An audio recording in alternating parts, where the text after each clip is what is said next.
right. Hello and welcome to tonight's interview. We have special guest, Dr. Wesley Britton. Dr. Wesley Britton is the author of the Beta Earth Chronicles series and several other books with such themes as spies and espionage. Dr. Britton has also written over 500 music, book, and movie reviews. And for 7 years, he was co-host of online radio's Dave White Presents, for which he contributed celebrity interviews with musicians, authors, actors, and entertainment insiders. Dr. Britton earned his doctorate degree in American Literature at the University of North Texas in 1990, and in June 2016, he retired from teaching English at Harrisburg Area Community College, bringing to a close a total of 33 years as an instructor. Welcome, Dr. Wesley Britton. Well, hi. Thanks for having me. Boy, I did all that. Absolutely. Looking back, it's kind of amazing how we always try to press forward with things, and then we look back and try to put our lives in perspective. That's true. It's like, holy mess. All these great things that we accomplish, and yet so many opportunities to do so much more after that. I'm thinking I've probably written more than 500 reviews since I first put that up in my biography. I don't know how many, but I do a lot of reviewing. Yeah. Are most of those reviews on like Amazon or various websites? Or? No, I don't do any reviews at Amazon. I haven't purchased enough books for Amazon to count me. Oh, okay. A site called bookpleasures.com. Book Pleasures. Okay. So it's sounds like a pretty interesting site. It really is. And I put all my reviews there first, and then I put them at my two blogs, and then I'll put them at the book's Goodreads page. Mm-hmm. Some of them will end up at the new book review blog. They can appear all over the place, but ordinarily they originally appear at Book Pleasures. Yeah. Okay. So you also write music and movie reviews as well too. Music reviews. I love music. I play a lot of music. I'm a musician myself too, and I heard that you're quite the drummer. Well, if I'm quite the drummer or not, just thinking about that a little bit earlier because I was practicing. Drums is such a physical way to spend some time. Yeah. I can there, it's my exercise, and it gets me into a completely different mindset than anything else I do during the day. Gets me away from books, gets me away from the computer. And then I just lose myself in jamming along to whoever I'm jamming along with. I've been doing that since, high school, way back in the late 60s. So who do you like jamming out with? Oh, I got all kinds of everything from the Fabulous Thunderbirds to ZZ Top to. Enough. There you go. I like the Fabulous. Oh, I'm an old fart. Yeah, I'm getting up there myself, but I got an old soul, so I truly enjoy listening to a lot of the music because when I was growing up in the 70s, I would listen to a lot of music from the 50s, especially a lot of the wop and things like that, and it's got such a great groove. And growing up in the 60s, you had a lot of the peace music, the war music, and this, that, and the other that I used to get into. And 70s for me was a lot of disco and everything. 80s was all over the place, and and ever since then I've just struggled to really kind of get a good grasp on music. I think that we need some old people to come back and make music good again. To me, my last musical hero was Stevie Ray Vaughan. Oh, yes, absolutely. I haven't found a whole lot of new music. Now, when I was writing reviews for Blog Critics, which I haven't done for a while, I would get all of these interesting CDs from people that I'd never heard of and nobody else had either. Really kind of sad because there's a lot of good rock and roll music out there, if rock and roll is your cup of tea. Yeah. But nobody gets to hear it because the rock and roll era is behind us now. It's all this other stuff. I'll just call it stuff. All this electronically manipulated music that's out there nowadays. It's kind of interesting. I was trying to put a CD on a record player the other day, and I was wondering why it played. It's my music humor right there for you. Okay. So why won't this record play? That's not a record, Dad. I know that you're making that up. Yeah. Yeah, but I got two young kids, so they're definitely all into the technology and stuff like that's nowadays. And for the most part, I am. But I still got my record player. Good for you. And it's, it's one of those things. It's one of my prized possessions. I got that thing upstairs in my dining room, and I will not get rid of my record player. I look back and kind of wish I hadn't when I did, because I used to own a secondhand record store when I was in Dallas. Yeah. Never made a lot of money out of it, but it was a fun job to have there for a while. Now if I could just get back all my 8-tracks, I'd be good to go, because I had an 8-track player in my car when I was in high school. Boy, yeah, that's been a while. Yeah. But music is absolutely awesome. Like you said, it's a good stress reliever. I know myself, I play all my own instruments, record a lot of my own music. I've written a lot of my own music as well, too. So I can absolutely relate on how music can kind of soothe the soul, so to speak. Yes, it does. So Some of my most favorite moments of my life is when I was playing with a band I know you never heard of called Jetson. And those moments where you're on stage, you're playing, and suddenly you're gone. Your mind stops, your body goes, and you're not in control. You're in the pocket. You're in the groove. It's better than sex. Yeah, it is. I've been that way a few times on the guitar myself. But all right, hey, so moving right along here, 33 years in the classroom. My goodness, that is a long time right there. I got my 30-year class reunion coming up here pretty soon, and I don't even know if I'm going to be able to make it to or not. But 33 years in the classroom teaching English. Yeah. That must have. How did that prepare you for writing your books and everything? Do you have any? How did that build your? I don't know if that really prepared me for writing books. It all fit into that love of literature life that I've had since I was a kid, when I was a student, because I would read voraciously, and I always kind of thought that I would get into writing. But I also thought that teaching was going to be inevitable. My mother was always surprised that I decided to pursue English when I went to college. She thought I should go for history because I'm such a history buff. But to me, well, they're the same thing. If you're going to get into literature, that's a whole lot of history. Yeah. So as a student, and then as a reader, and then as a writer, I had various writing phases too, which makes, sometimes puzzles me. Where I got at least a decade, everything was nonfiction. I wrote so many essays for encyclopedias and periodicals and scholarly journals and that kind of thing. And then I had about 5 years where I was a poet of some, did pretty well. Like that was down in Texas too. And it wasn't until I did the spy books that I decided, well, let's try fiction now. I always thought I didn't have a gift for fiction, but well, maybe I don't. I made a vow to try. That's what I've been doing since quite a while now. It's tough. I mean, I can absolutely relate because I'm a nonfiction writer myself too. I write self-help, professional development, leadership type books. And here recently, I started to dabble in some fiction. So I got a couple of books started, and probably one out of the two, one of them I'm about 2 or 3 chapters in. And, man, it is such a struggle to really just kind of let those creative juices flow, create a story, create characters, create situation, and this, that, and the other.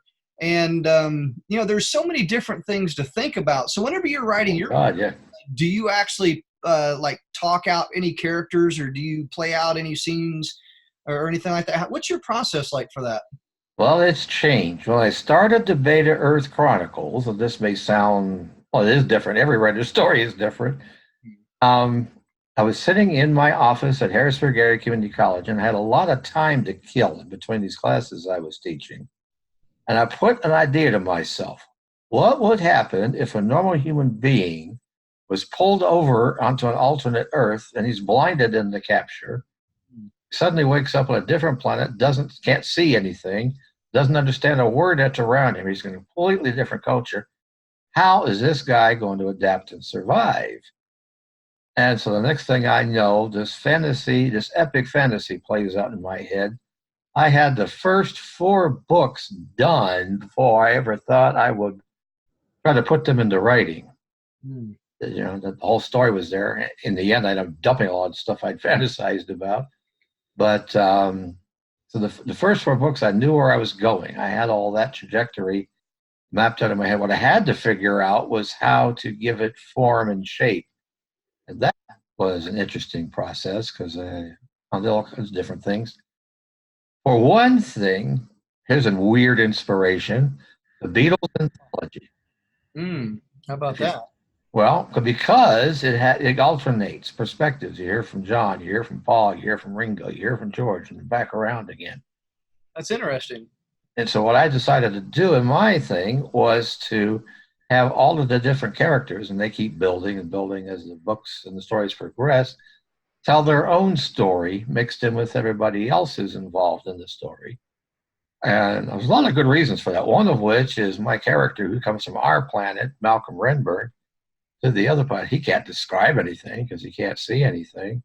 He doesn't know the context. Like I say, he's just trying to figure out what the hell's going on. But the other characters, the women in the books, they can explain the culture. They can explain what's going on. They can describe the settings and the scene. So that gave me a lot of ways to work with things when I decided to do that. Yeah, that's kind of interesting. So it's almost as if characters helped other characters vicariously, so to speak. Yep.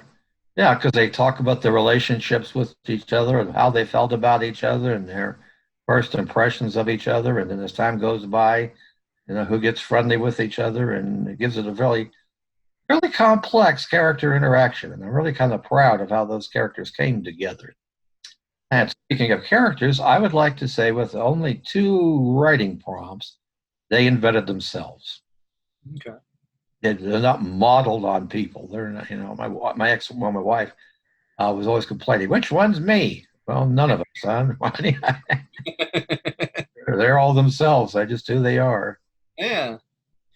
So do you feel that you've written yourself or your family or friends or anything like that within your books? How has any of that taken shape within your books?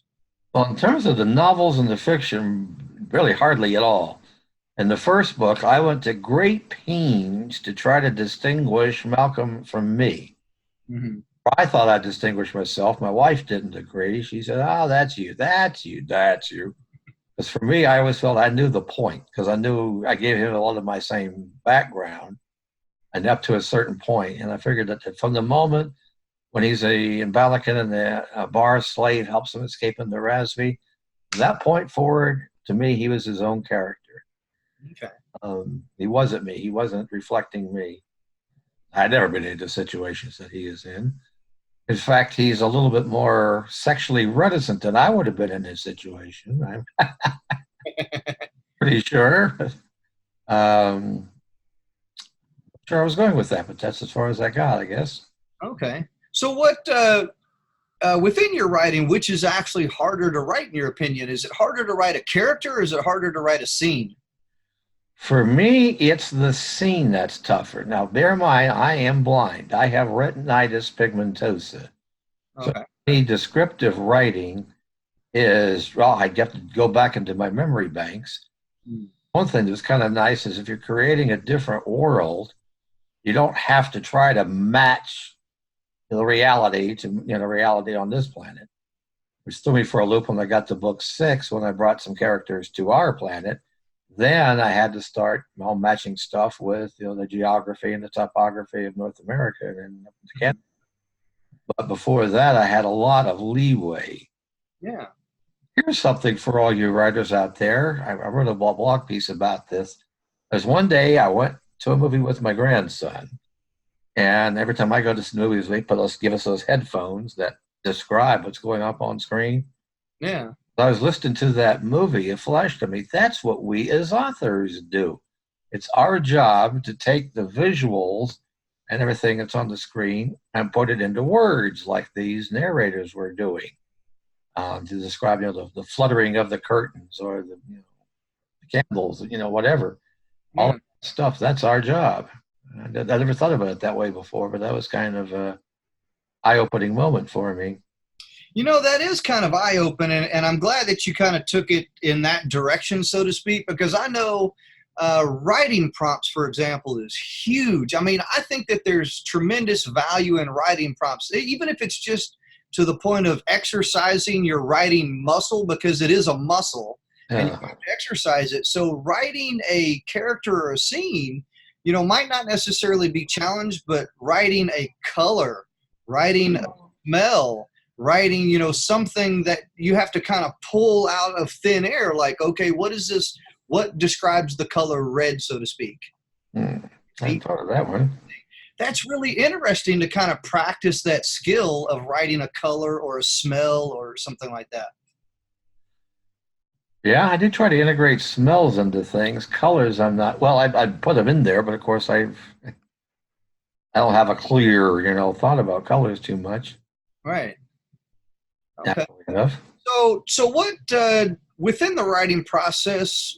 How important is so? Here's two things: you got grammar, and then you got editing of good or bad grammar based off of perspective. So, how important is grammar leading towards editing? Well, in terms of most of my writing, like my nonfiction writing and all of that, grammar and proofreading, all that is very important. Mhm. My Beta Earth books, it's kind of funky because I created this Beta Earth dialect. Yes. They're on this different planet, so they're going to speak differently. One thing I've learned, and I have to come back and play with some more, is coming up with all this imaginary vocabulary is one thing, but if you want them to sound different, I went to great pains to give all the beta characters their own speech patterns, their own idioms. Oh, that's interesting. Yeah. Instead of saying, I was certain, I certained, um, phrases like that, and put the not at the end of the sentence instead of the middle of it.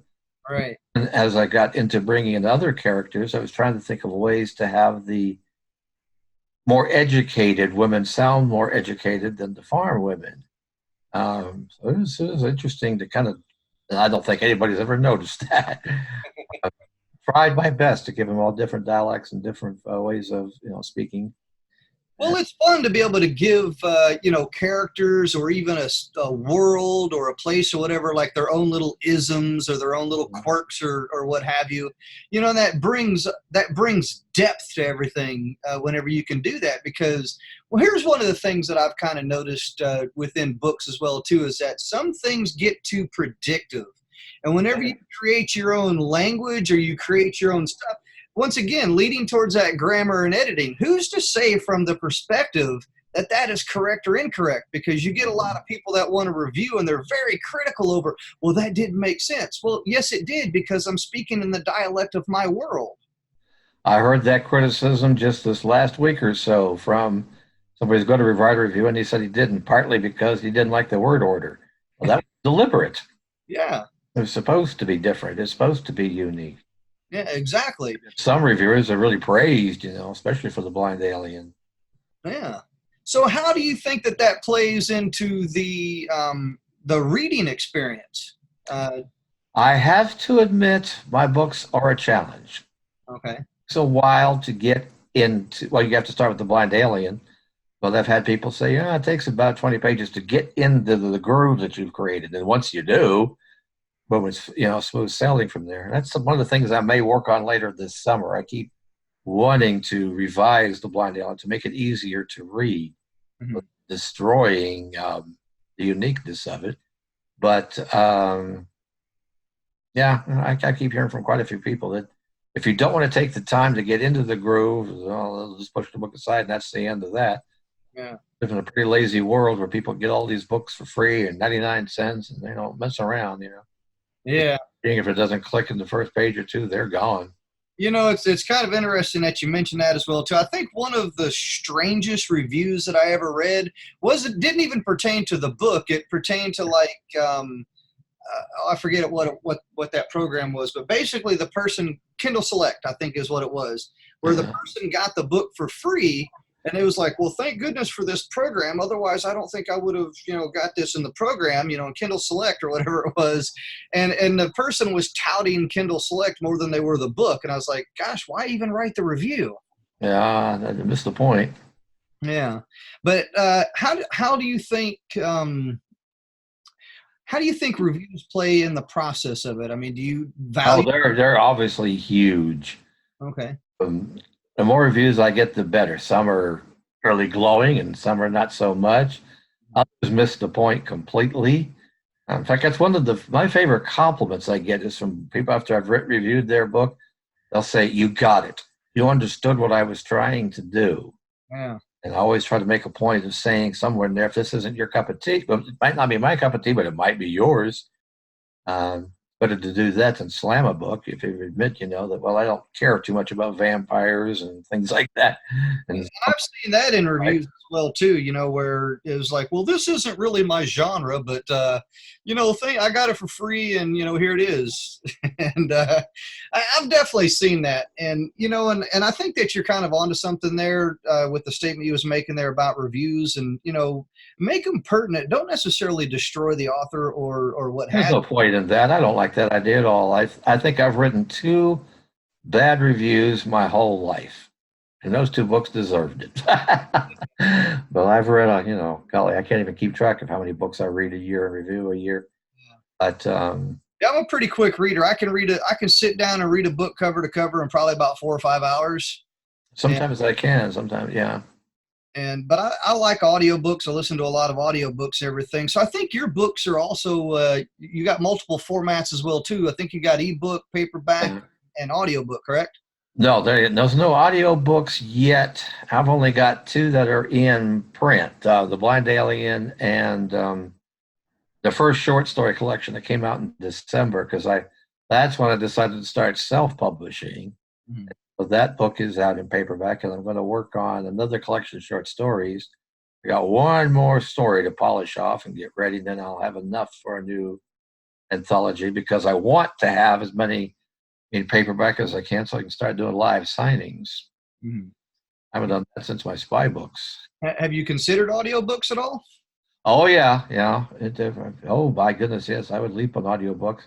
If I can afford to get a reader to do it, that's an issue for me. Definitely expensive. I conducted. I got another author friend of mine, author Jim West. He's also a member of Author Teach as well too, and he's got one specific person, voiceover actor that he hires each and every time for his books. And I want to say he pays upwards to about $5,000 for an audiobook. Can't do it. Can't touch it. But the guy's got a great voice. He does multiple characters and everything. He really gets into, he really kind of gets in there and nails those character voices down and everything, which you can't really beat. And sometimes that can be expensive. I fully understand that. I know on myself, I have a recording studio and I've done voiceover type stuff, not audio. I've recorded an audio book, but my stuff has really been more along the lines of like advertising stuff. I've done voiceovers for advertising.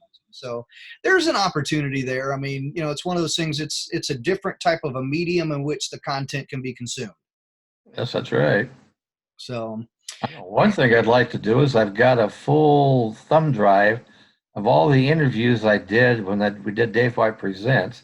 I wish there was software, Dragon comes the closest, that I could translate that audio stuff and put it into text, start a series of books with all those interviews, but that technology doesn't exist yet. I keep waiting. yeah, Dragon's pretty good software. One voice at a time. So with what is your process like writing books? What type of software do you have to use? Do you have to use a particular type of software when you're trying to write or even read for that matter? Well, in my computer, all of us, JAWS is the main one. I guess there's other ones out there that people use. Job Access for Windows. You can probably hear it if you want to. Oh no, that's okay. I was just curious, about how you would go about either writing or reading material for that matter. Well, reading is a different process. I get free books from the Library of Congress. And of course, I get tons and tons of PDFs and that sort of thing from folks who want me to review their books. Mm. And what I do with that is I convert them into normal doc files. And then I put them in a little device called a Victor Stream that I carry with me just about everywhere I go. Put in a pair of headphones or run through my Bluetooth speaker over there. Mm-hmm. And just lay back and read until it puts me to sleep, which it does quite a lot. But I read using that mostly, although short stuff like emails and things like that, I just do. If I read a book laying down in bed, I'd be asleep before I even got past page 1.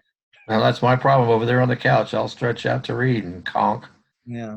So in reference to back into editing, do you actually conduct your own editing or do you hire somebody out for that? Well, I do edit as best as I can. What I'm bad about is formatting. I just suck at that. I think we're all just a little bad at formatting, because on the device, and the settings and personal settings of each reader. I mean, you'll never get it right. I No. don't think anybody can get it right, especially on digital devices. I spent 17 hours trying to get something to look right one time, and I just said, you know what, I'm publishing this thing. I can understand that. My first three books were through Prager Publishers, the first three spy volumes, and they had their in-house editors of various stages, the copy editor and all that stuff. My favorite story from that era was, some of them would give you commentary on your material, and one woman was reacted to one section. Here you mentioned mad men. What? No mad women? Oh God, I got to be politically correct because there's one group on this planet I don't want to insult or offend. It's mad women. Yeah. So I had to come up with a different euphemism. I forgot what it was, but Yeah. the other extreme, Encyclopedia of TV Spies, and then all of the Beta Earth Chronicles books up through book 6 were through Bear Manor Media. And there were different editors they have look over things until book 5 had one overzealous editor. And I'm still a little quite annoyed because he put an awful lot in that book I didn't write. Mm-hmm. An awful lot in that book I did not want. It was just kind of, well, what can I do? I got stuck with it. So That's interesting right there. I mean, so you really didn't have, I guess, any feedback or so whose choice was that? Was that ultimately your choice being the author or was it the the publisher's choice, yeah. publisher's choice? Okay. That's definitely interesting. You know, I had that same situation happen to me where I had a publisher that approached me and was interested within my content. And I ultimately chose not to go with the publisher because at the end of the day, they just wanted my content to put in their book with their illustrator and Mm. content for their book. And I was like, no, I said, I'm not giving up the rights to my content because you want to take it and twist it into something that's your product. I'm not going to do that. So that was one of the choices that I made to remain independent. And I know that there's a lot of authors that are out there that they're wholeheartedly focused on, I have to get a publisher. And then there's the other end of the spectrum that says, nope, I'm a proud independent author. So what is your opinion on that? Well, at one time, I seriously wanted to have a publisher because the thinking was you would have their machine behind you. You'd have that kind of support where they would get there and get reviews and market, all that kind of stuff. That level of support, I think, is All the time. Not anymore, not that I can tell. Mm. I think I would like to sometime find another publisher for the Beta Earth books because Ben, the publisher of Bear Manor Media, admits, that he wasn't the best publisher for me because his main cup of tea is nonfiction books on entertainment, biographies and analyses of TV shows and movies and things like that, radio shows and stuff like that. He does fiction, but it's kind of his left hand. And he doesn't really have the tools and resources to promote the stuff. So I think it'd be good sometime down the road to find another publisher who gets into what I do. Mm-hmm. And well, we'll see. But until then, we're going the independent route. And we'll see what happens. I just started that this last December. Yeah, it's always a tough road. I've talked to a couple of authors that are just, at that point to where their publisher kind of jumped ship and then, the contract is old and didn't get renewed. And there's, there's just so many different things that can tend to happen, when dealing with a publisher, especially if they got like more stake in the situation than you do as the author. And I think that poses kind of a problem on some ends right there, especially when there's a conflict of interest there. And that's why I've chosen to remain independent. If it works for you, go for it. Yeah, absolutely. I mean, I can control my content a lot better and do different things with it. And that's one of the reasons why when I initially published my books, I went with like KDP Select, for example. Yeah. Well, that because it gives, Amazon wants their books, specifically on Amazon. Yes, that's right. Yeah. I'm sorry, but I want my books worldwide and everywhere and on every platform. And if it's enrolled in KDP Select, I can't do that. So once again, it's one of those limiting factors, I think, that dealing with, publishers and different websites, rules and regulations, and this, that, and the other. So I just feel like I have more control and I can do different things with that. I can monetize all my books easily just on my website and just as easy as I can anywhere else. So I have the feeling that for you, your books are kind of calling cards to bring in people to be interested in your other services. Exactly. That's exactly what a couple of them actually are. You know, writing nonfiction books, sometimes that's exactly what it is. It's a business card, so to speak, to a Mhm. product or a service. So, what are some common mistakes in writing that you've either experienced or that you've seen within the teaching world, and how would you recommend fixing them? The biggest, if you, I don't know if you call it a mistake or not, but my biggest complaint of late is so many books going over the same old stuff, using the same old tropes. And my God, I get bored within 5 pages. And I'm supposed to review this thing and say something nice about it when I feel like I've read this book 12 times before. Yeah. It's really hard to see things from a fresh perspective. And that's why I like Mhm. that you made the point about coming up with your own language and your own isms because it makes it fresh, exciting, new. It's like, oh, I haven't read this before and I haven't read it like this before. It makes it kind of exciting. Well, plus, I don't really see my books, it has to be labeled as science fiction because it's on another Earth. But my favorite reviews point out, well, yeah, it's science fiction, but it's also this, this, this, and this. It's social commentary, it's anthropology, it's all these other, because it's, I don't, there's no robot. Well, there's some robots toward the end, but they're not, very important. No spaceships, no fancy lasers or stuff like that. It's all characters moving around in sometimes primitive circumstances, sometimes, but there's not a whole lot of advanced technology. It's not nothing to expect. It's very different from anything you've read before. I promise you that. I think that's one of the things that Amazon kind of opened the floodgates on is subgenres. You know, you get Uh-huh. these authors that basically work the subgenre magic and they could be an Amazon bestseller because, well, they're in a subgenre that has like no books. And in and of itself, you could literally say, I'm a best-selling author because I'm in this subgenre that's way down here that nobody thought of, but it's there. And, You know, it's kind of interesting how, how some of that works. And I've seen authors that do that. I'm sitting here looking at the subgenre and I'm like, oh my goodness, really? I like that's like 20 levels deep of a genre. well, I guess some of my stories would fit what I call the spy-fi genre, because that's really more 60s TV shows like the Avengers and the Man from Uncle and James Bond movies at the time. Uh, A lot of spy stuff is, they're using advanced technology and the spy's got to get it. Well, mine aren't like that, but I did set an Alman War on Beta Earth. And once I got done with the books, I decided to start writing these stories kind of using World War II as a template. And there's a lot more espionage than there is science fiction in that series of stories. It's ongoing, and I enjoy doing that because it's a different way of doing things. yeah. So I've got a new string of stories, the Mary Carpenter stories. They're more mysteries than they are science fiction, even though they're set in our future. But Hmm. they're more detective than they are sci-fi. So writing different genres and different, styles and this, that, and the other, how important do you think it is to be able to paraphrase? Paraphrase. Yeah, paraphrasing, like when you take one thing and then you write it a different way. So, like, for example, within my writing, I will take a thought or an idea or a concept and I will try to figure out how many different ways can I Oh, I manipulate this. So, paraphrasing from one idea and turning it into something else. oh, I see what you're saying on that.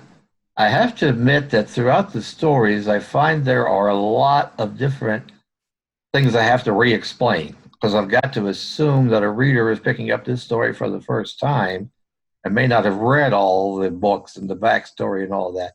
So I have to explain the curse with no name again or again and talk a little bit about what happened to this family in the past. Um, the condensed version. So I am kind of re-saying things in different ways throughout the stories in the books. And I don't know what to say about that, but I have to do it. Yeah. So, Beta Earth Chronicles, you consider that to be your most important work. Why is that? Oh, yeah. Well, when it started, as I said, it sent this normal human being over into this alternate Earth. And it started to grow, and it grew, and it grew with a whole lot of characters because there's, well, I just mentioned it, on there, there's this curse that's called the plague with no name that kills 3 out of 4 male babies the first year. So it's a planet that's dominated by women. So polygamy is the norm. And it sure is the norm for Malcolm as he goes through things. But he keeps moving from country to country for different reasons, different environments, different, these characters come from different social classes and different caste and different social levels, and ends up in 1, 2, 3, 4, 5 countries as the 20-year epic goes. So the whole family gets to be world travelers, spend time at sea, spend time on traveling, living in countries where none of them know the language where they're at. It gets really involved, and so I got a nice big canvas to work with, and that really gave me a lot of stuff clay to work with. Yeah. Then I sent the main characters over to a third Earth, and it's all over. It starts all over again. Really, I only did one book on that setting, but then sent some of their children to our planet in the future. There's a huge, giant canvas to work with. 3 planets, and it seems like there's definitely a lot of opportunity to get some messaging in there. Yeah. So is there a specific message within your books, or do you have like here's a theme or here's a message that you would like to make? Well, I would say that certainly acceptance and a willingness to absorb other people's cultures and other people's ways of being. Yeah. Because we have such a divided world. We divide I don't know if it's Toni Morrison who came up with the term othering, or maybe she just the first one I heard it from, but we find all kinds of ways to other people. Mm. And in the course of the books, hopefully they bring together people who wouldn't ordinarily become involved, but in these circumstances they do. As I keep laying on the pressures. I mean, that family's always on the run. Exiles and outcasts, no matter what they do. There's all kinds of messages like that. That's really interesting because you're right. I think that there's a huge shift in culture right now. Oh my God! And I think that as a society, as a world, I think that we're really trying to identify with things. Yes. And and I think who's like me? Who thinks like me? Yeah. That's a huge topic right now. Just identification. I think we're kind of in an identification crisis, if you ask me. In more ways than one. Yes, that's true. Yeah, exactly. And which kind of leads me to your books about your nonfiction books about espionage in the media. With so much focused in the media these days around, so much negative stuff about, identity crisis and politics and, other countries and people and just so many different things. So elaborate a little bit more on how you've captured some of that within your content. I probably didn't in those books because they were meant to be historical overviews. The first one was spy television. Mm-hmm. I wrote that book because, for a couple of reasons. One, I was getting sick and tired of writing short stuff, writing for encyclopedias and essays and all this, short stuff. Okay, well, let's think of something for a book. And I've always been a big spy fan, especially from the 60s. And I had a shelf full of books that were dedicated to specific TV shows. No one had ever covered the genre as a whole. Mm-hmm. So I thought, okay, there's something for me to do. And it did. I had built the middle chapters in about the 60s, and then I ended up working backward in time to 1951 and found all these different time periods and what characterized the different eras and how things changed and altered. And that was a fun book because I didn't have to, I had a lot of research to do, but a lot of it was already right there in my office. Yeah. And boy, that sure opened the floodgates there for me for a while because I was able to go to International Spy Museum and do programs down there. I was able to go to the Mid-Atlantic Nostalgia Convention and do conferences down there. I had a lot of good friends, and it just kept growing. So I decided to do two more books. The problem was Prager Publishers gears for libraries. A price for libraries, which meant most general readers weren't going to pick up any of my books. Mhm. So that's what spun me over to doing the Encyclopedia of TV Spies through Bear Manor, because then I knew that'd be an affordable edition that general readers could do, because there's a big spy community out there, a lot of fans, either specific time periods or specific shows or whatever the case might be. There's a lot of people. Yeah. And so those, that was fun. That was a fun period. And there's a whole ton of stuff you can find at my second website. Well, actually, it was my first, www.spywise.net, where there's a ton of stuff I wrote, a ton of stuff other people wrote, because I used to pull in other authors to put up reviews and different things. I did a lot of interviews, things. That was a lot of fun. Boy, I used to have fun in those days. Yeah.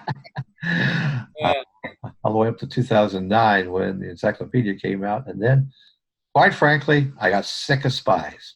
Mm. Just got sick of it.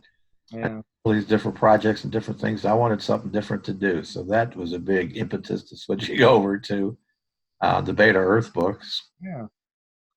So who's your favorite author? Who are you influenced by the most? That's one question that people keep asking, and I keep never answering because I don't really have one. Well, they're all so good. I mean, if you got some published work out there, I mean, there's obviously a level of respect, from one author to another as well. I believe that all works. There's a degree of respect there. I'll have to admit, I spent a decade of my life. I wrote my thesis and I wrote my dissertation and presented papers and wrote all kinds of articles on Mark Twain. Okay. It was the center of my life all the way through, well, I guess 83 to 90 something. I don't remember. But I don't write like Mark Twain. I couldn't, Why would I? He did it. I could think back on authors I wished I could emulate, like Frank Herbert leaps to mind immediately. Mm. Just a love being able to write something like Dune. That is just an amazing book to me. And I keep reading books and books that have got different things, because you can learn from every one of them. Oh, absolutely. I mean, you can, it kind of going back to writing prompts and writing different things. A lot of times just reading other people's works, gives you basically that groundwork in which you can emulate, to where you can kind of develop or put in your writer's toolkit, so to speak, a little bit of flavor from here, a little bit of flavor from there. Get some grist for the mill. Yeah, exactly. Well, So, like this year, for example, my last couple of stories that I was mentioning earlier that were kind of best in World War II stuff, I read two books about women resistance fighters in France during World War II, specifically looking for details that I could put in my stories that would give them that kind of realism, that kind of depth. This is how it was done. This is what they did. I was looking for nuggets. I was looking for grist. And got pretty well, I think. So, in reference to research, did you ever do any interviews or talk to people or read or review anything else in reference to research? What was your research process like? Well, it's different. When I was doing the nonfiction books, I did a whole lot of research, Mm-hmm. interviewing as I possibly could, because a lot of people are still alive, and I got to be pretty good friends with over the years. Mm-hmm. The Beta Earth Chronicles, I wasn't so much doing research as I was just kind of keeping an eye open. The Planet of Women, well, read a book about the Amazons. You might find some stuff there. Well, I got one scene out of that. If I find research just living, Yeah. walk out the door, walk down the street, you'll hear a conversation, you'll hear a voice, you'll hear the sounds of this, that, or the other. Watch television, there could be all kinds of things that inspire that you weren't looking for. Absolutely. Inspiration definitely comes from anywhere. You always like to tell people inspiration begins within, within kind of a thing. And, you'd really be surprised where inspiration comes from. And I know Oh my, yes. I've gotten my inspiration from a few different authors and books, and, just thoughts and ideas generate different thoughts and ideas. And then I just expand and build beyond that. And I would like to believe that that's kind of the same for every author, whenever they take an idea or a thought or a concept, a situation, a scenario, or whatever, and they just kind of expand beyond that. So within your books, do you feel that you can put your characters within, because I know you referenced that you could, expand beyond that. Do you feel like you could put your characters in any situation and they could thrive into another book or a series? I'm at this point in time, I'm finishing off this one story, which I think will probably be the last of the Alma War stories. And I'm really starting to feel like I've tapped the well. I need to find different directions. I may have to sit back after this story is done and just work on marketing and work on packaging and work on promoting and wait for the next thing because I don't, I think I've beat the Beta Earth possibilities to death. I need to find something else to write about, and I just haven't found it yet. Okay. So, talking about marketing, what has been some strategies that you've used, and what amount of success you had with within your efforts, or or what strategies do you use in marketing? Oh, just about everything you can think of, and I can't say that too many did all that well. If I had one piece of advice for other writers out there, is don't spend a lot of money on marketing. Mhm. Doesn't go anywhere that I can tell. At least it didn't for me. Okay. Without a warning, do not buy ads with Doctor Who online. I've never even heard of that. Oh well, there's some people who were on one of my Facebook groups who were Uh, it, plus I noticed they had a money back guarantee, and I thought, okay, with that guarantee, I'll take the plunge, yeah. which I hadn't because I'm trying to get my refund back. I've only got part of it back. It's been 2 months. And Oh wow. it believes the number of excuses that I keep hearing about it, and still waiting for the second half. That's But it's just kind of most of the others. It's just you got to try everything, and I've tried everything. yeah. Keep learning things as in when you're marketing and promoting. Don't spend all your time talking about your books. Find other things to talk about to get your name out there. I agree. Talk about who you are as a person. Talk about interests. Talk about other people's stuff. Mhm. Um, It's that little diversity that kind of gives, I guess, a broader spectrum of who you are as an author and as a person, and it kind of introduces people to your world, so to speak.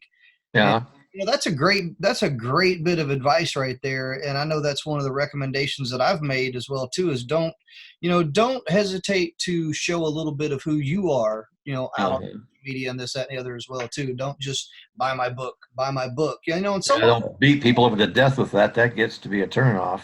exactly. And But so you want to learn that. what other efforts have you used or tried out or done in reference to marketing? Oh, just about anything you could think of. I've done a bunch of radio interviews for sure. We'll keep doing those. I love radio. Yeah. I've been in radio one way or another. It seems like half my life. Um, bought ads, stupid. Social media. I may have once upon a time been a great way to go. Mhm. These days, there's such a floodgate of stuff. A flood of, all of these sites just for science fiction authors or genre authors or lovers to specific. It just is a bottomless pit. I'm starting to think nobody reads science fiction anymore because everybody's writing it. Do you do a lot of your own marketing, or do you hire somebody out for I that? have a publicist I've hired who comes out of Greece. Her name is Karina Kendis, and boy, she's very involved with stuff. Okay. Uh, Book magnets and different things and promos where you try to build up your newsletter. I think my newsletter is where I get the most response from because I give away free stories. Yeah. They're powerful. Newsletters are powerful because that's direct access to the person, or to your fan or your reader, whatever label that you want to put on them.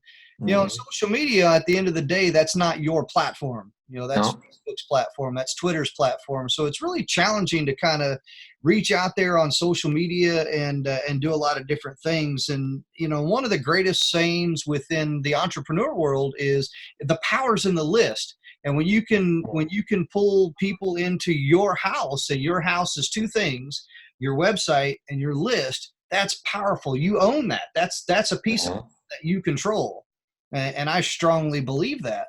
And, social media, I look at social media as arms and legs. Would you agree with that in reference to? Arms and legs too that are, to me, they kind of feel like they're getting antiquated. Everybody talks about social media, but I don't know anybody getting a lot of jam out of it anymore. Yeah, it's hit or miss. I mean, there's definitely a method to the madness, so to speak. And it is what it is. And a lot of that stuff is changing. I've noticed over at least over the last couple of years, anyway. Is the visibility of certain things are changing. How who sees what is changing, what you can or cannot post, and if you have Yeah. keywords that are in there that they're not even being seen by people. But there's definitely some techniques that I've discovered. Something that we can talk about here in a bit. And it's always hit or miss when it comes to marketing. I just kind of wanted to pick your brain on that because I know Yeah. that there's different tools, there's different techniques that are out there. Some are hit, some are miss, and some are fun, and some are not so fun. I think fun ones of late videos seems to be the big thing on the block right now. Yeah, I can see that. I see a lot more video, and social media is actually really trying to push that as well too. They're really showing more favoritism towards video than they are still images. And Yeah, that sounds. and that's one of the things that I've picked up on. That's one of the things that I've noticed is that video is really hot right now. Yeah, it is. That if a lot of authors really started gearing more towards video type content, whether it be a book trailer or whether it be, just themselves going live. Have you ever considered going live and maybe just talking about your book? I don't know if I have an audience to do that with. I am wanting to work on creating podcast, and it would be, Okay. but it'd also be me interviewing authors, just like what you're doing there. Well, for me, kind of a return to my Dave White Presents days, except I didn't do many authors. I did a lot of celebrities for that show. Mm-hmm. But just talking to people, probably not. Well, there's a lot of opportunities. I mean, the web is just filled with opportunities that are out there, what you can or cannot do. And once again, I think, there's definitely not a lack of resources, only a lack of Well, that's for sure. and I think that's what it comes down to is a lack of resourcefulness on how to use what is out there to your advantage. And, I know that you got a lot of experience with radio shows. So working as a co-host on a radio show, I mean, that must have definitely been exciting to be. That one was, yeah. What was really nice about Dave White Presents was it started out as Dave White Presents, but it didn't take long before I took the damn thing over. Because Dave is just not that much. The name of the show changed as well too, or No, it stayed there from beginning to end. It was, okay. but what I did was I had an easy time setting up interviews, mostly with celebrities of interest to baby boomers Mm-hmm. from MASH or from. Now that I think about it, I'd have to go back. Ed Asner, comedians, Mm-hmm. musicians from bands of the '60s, the Grassroots and Jefferson Airplane and stuff like that, and movie stars from that era that had their child stars then and they're grown-ups now. Oh yeah. First one I did was John Provost. He was Timmy on Lassie. I seemed like I had a pretty good job. Plus, I think a lot of people liked my interviews because I took the time to come prepared. Yeah. I did a lot of homework and I got a lot of compliments. Well, like Susie Quattro, a lot of people didn't know who that is, but she was on Happy Days as Leather Tuscadero, but she also had some pretty good records. She still makes pretty good records when you get down to it. Yeah. But, I don't know if you heard of 10 Wheel Drive. Gina Raven was their lead singer. No, it's not familiar to me. Oh, that's too bad. Sometime when you're on the web, find Morning Much Better by 10 Wheel Drive and you'll get hooked immediately. Okay. Yeah, I'll have to check. Guaranteed. But if she was and got enamored with me because I knew her band, I knew the songs. I asked questions, it just blew her mind, and anybody would know that. And that was kind of my specialty, is going to places nobody thought of. I remember my favorite moment was when I had Doug Clifford from Creedence Clearwater Revival on. Oh, that's awesome. Great band. 40 years, I wanted to know why you guys, I know you guys got bad fights and all that, why didn't you just let John write the songs and back him up and not get worried about it? And then he gave me an answer. Yeah.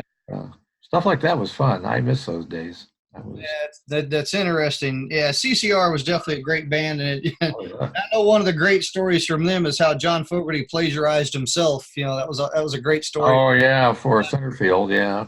Yeah, and that was a great music back then. So that I think that there's an opportunity there for a lot of authors to go out there and do things like radio shows, networking events, book signings, and this, that, and the other. So, what type of networking events do you participate in? Well, one problem for me is the visual thing. So, well, online I can do all kinds of stuff, but live and in person, well, my wife died in April of last year, so to kind of kick the transportation out from under me, there are places that I want to go and do signings, and now I'm going to have several paperbacks that I can. So that's something I started working on this year, and I'm hoping this fall I'll be able to do more live signings in this area, and we'll see how that goes. That's just in the planning stages. I'm always looking any possibilities. TV show. Back in the spy days, like for some reason, it was just easy as hell. In those days, I would be on cable shows and Mm-hmm. radio shows. I was on WBZ like about 6 times. That just seemed easy as could be. But science fiction is another thing. Oh, that's kind of ho hum. Uh, yeah, I mean, there's definitely a lot of opportunities out there for for things, networking events. I know within our area we have every Thursday within our area there's networking events at a local coffee shop. And they'll take books and bookmarks and have an open mic, and Yeah. you can get up there and kind of speak yourself and this, that, and the other. And I've even paid to go some events as well too, and had opportunity to even get up on stage and say, hey, here's who I am and here's what I do, and hand out some business cards and talk and this, that, and the If other. there had venues like that, I'd go to them. I've Yeah. been at various book clubs and author clubs in the area. Haven't been overly productive, I have to say. I got bookmarks in the process and postcards, and have some. Was going to have some things that gear bubble, like well, I got caps and shirts and things, Mm-hmm. but you can do all these little things, and they don't add up to a whole heck of a lot for me so far. Yeah, I've definitely done a lot of different things. I shared a story one time about how I went to Staples and I got one of those little ink stampers, and I was ink Yeah. everything that I could ink stamp everywhere that I went. I actually got in trouble for that. Because somebody said, "Are you the one walking around here stamping everything?" I was like, "Yes, I am." And he goes, "Would you please stop that?" He goes, and this, that, and because I was stamping everything. I mean, I went crazy with this thing, and I was stamping newspapers and books and toilet paper and trees. I mean, you name it. Everywhere that I went was an opportunity for that stamper to hit something, and I tell you that there's another author friend of mine who is a walking billboard. He goes out and he's got a logo. He went and bought T-shirts. He's got his logo. He's got his hashtag, and he's got his website on his T-shirt. Everywhere that he goes, he has a different color T-shirt depending on where he's at and where he's going. But everywhere he goes in public, he's a walking billboard. And I was Yeah, like, I'm kind of that way because I can't believe I'm not wearing one of my shirts now. I just didn't even think about it. yeah, Cap I can go pull off the wall and put on. it's all right. Girlfriend made because she works for an embroidery company in Tennessee, and she set those up. So that's But there's definitely opportunity. Once again, you have to be your own best salesperson or your own best marketer. You have to be your own brand. And I think that that's one of the things that a lot of authors, they tend to get wrong. It's like, well, I wrote this book for fun, and it was a fun thing. And, I don't want to be serious with it, and it is a business if you treat it like a business. uh-huh. And I think that there's a lot of authors that get it right, a lot of authors that get it wrong. So what are your thoughts in terms of branding? Well, my publicist made sure that I got a brand, and she made sure that I got a logo. And I don't know what they look like, but she's very big on that. In fact, on these postcards, she's going to make sure that Alien Vision logo's on there. And if you go to my Facebook page, you can see it. My website's there too. Yeah. Um, How important is it? I do not know. Okay. I've done And that's a hit or miss question. I mean, for some authors, they like what you mentioned about a logo. Some authors, they have that thing that they can connect with, or they have a hashtag, or they got a saying or a quote or something along those lines. And once again, I think that that's a vital aspect of it. If you can connect your readers with something that they can grab a hold of and be like, well, I'm this. I'll give you an example. Russell Brunson, who is the guy for clickfunnels.com. His big thing is funnel hackers. He goes, we're called funnel hackers. So if you had something within your book that your people, your readers can connect to, like, hey, I'm this or I'm that, I think that that's a key element to branding as well too, is what can readers grab a hold of and say, you know what, I'm a whatever, insert whatever they can be right there. And I think that you might be onto something there with that. Well, for me, it's at the website. I keep putting the phrase "join the tribe" because Mhm. Earth is a culture of tribes. Um, the Renburn tribe is what is the central cast of characters throughout it. Well, tribe's a key word nowadays. A lot of people are joining tribes. There's opportunity to join tribes. Like Seth Godin had this book called Tribes, and I think ever since that book, that really kind of hit that as a key word right there, out into the marketing community, the entrepreneur community, and so forth. I was unaware of that. So, what projects are you currently working on? Do you have any? I don't know if you hit on that earlier, but do you have any projects or any books or just anything that you're working on at the moment? Well, there's that story that right now I'm thinking of calling it "Under Alien Moons," Hmm. the last of the Alma War stories. And when I get that one done, be bundling the 6 loose short stories I have out there now. That a lot of them you guys can go to Amazon and download for 99 cents or whatever, Kindle Direct and all that. Just a short story standalone. You can do that nowadays. Um, but I'll be bundling them together for the next book collection. Sometime here, I do want to go through the blind date. The thing I'm scared about revising that is if I go through it, I'm going to throw off all the formatting. Who am I going to pay to put it back together again? Or that's kind of gummed me up on that one. Working on book signings. In fact, I went to a book signing class a couple of weeks ago because this one bookstore won't let you do a signing until you've taken their class, which is fine by me. And it was a good time. I learned a lot. That's interesting.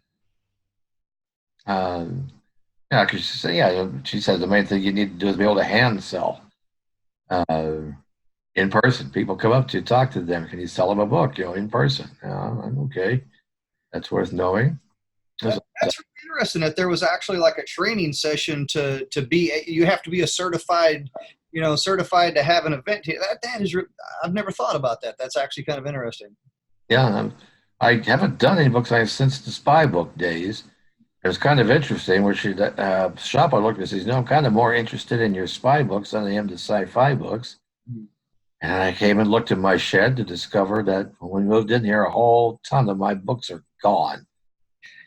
Books, well, they're expensive. If you go online and look for Spy Television or Beyond Bond or On Screen and Undercover, the Ultimate Movie and Book Convention, their price is $73 and up to $100. Jesus Lord, who the heck is going to pay that kind of money for those books? Uh, I've seen On my books control. priced like that. I was like, I mean, I don't know. For me, pricing is kind of hit or miss. I think you kind of touched on that a little bit earlier about books priced at 99 cents, 199, 299. So, what are your thoughts on pricing? I know I kind of have my opinion or my perspective on it, but what do you think about pricing? I think these days it's pathetic that there's so much free stuff and you're just almost obligated to give your stuff away. And that's music too, not just books. Yeah, All over the entertainment or movies for that matter. Everybody wants everything for free. everybody thinks everything should be free, but I But got what's the point? If I thought all my stuff was going to be out going for free, I wouldn't have bothered writing it. yeah. Um, no, 99 cents is kind of, I can see lost leaders as in, putting out stories of one particular book to get people interested in your stuff. Mhm. After that, give it, more normal price range. Yeah. Um, like free chapters and things like that. Uh-huh. Free chapters, even giving away a short mini book. I even had an author that said that he gives away. How did he say this? He does like mini books. So in other words, he writes like little mini stories. In other words, I think it's like, I don't know, 100 words or less or something like that. And Oh, flash fiction? something along those lines. He had another term for it, and it wasn't flash fiction. He had another term for it. And how he did that is he integrated that within his newsletter, and you subscribe and you basically get a new story every week or whatever it was. And that's how he integrated his newsletter into an opportunity like that, is to sign up for my newsletter and get a new, well, for lack of a better way of saying it, flash fiction story every week. I thought that was kind of a great idea. Well, I do give away a free story because I only put a newsletter out once a month. I don't want to beat people to death with stuff. Yeah. But yeah, if you sign up for my newsletter, you pretty much get a free story.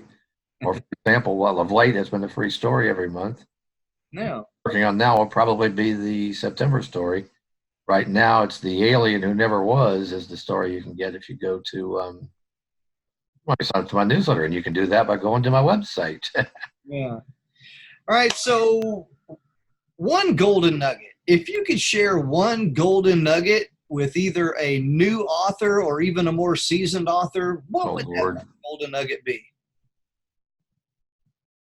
You know, especially with your vast wealth of knowledge within teaching or within editing or writing or what matter. You know, what would be that one great thing that you would share? Well, I'll say this. I don't know if it's a nugget or not.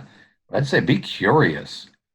Check out the world around you. Don't get boxed into one way of doing things, one truth, the way, the light. Be willing to see other perspectives, see other points of view, integrate into yourself as a human being, richness of what humanity is. Yeah, I just, That's a great point. That absolutely is. That's a really great point. And and I think that a lot of authors are out there trying to play it safe. And I uh, think that there's a lot of authors that are out there that are expanding the boundaries as well too. Just to kind what of I'm hoping to do. say again. I said, that's what I'm hoping to do is expound the boundaries. Yeah. And there's opportunity for that. And I think that a lot of readers are hungry, or even, to state another keyword, they're thirsty for that. Yeah. For what is new? What's next? Surprise me, shock me, kind of a thing. And, and I really think that, we're waiting for that next author really just going to open the floodgates for, for everybody to be like, I want to be the next Mark Twain, or I want to be the next Dr. Wesley Britton. So I still think that there's just room to go for that. So in your opinion, whether it be, I don't know, classic or even modern, who do you think is the last great author? Oh, I don't think there is such a thing as a last great author. You're talking about giant? Yeah, like, for example, Stephen King. He's a Yeah. legend. He's a giant within his world. Yes, he is. Mark Twain. I mean, who's the last great writing legend of our time? Golly, I don't think I could answer. In fact, I know I can't answer that because I don't know how to.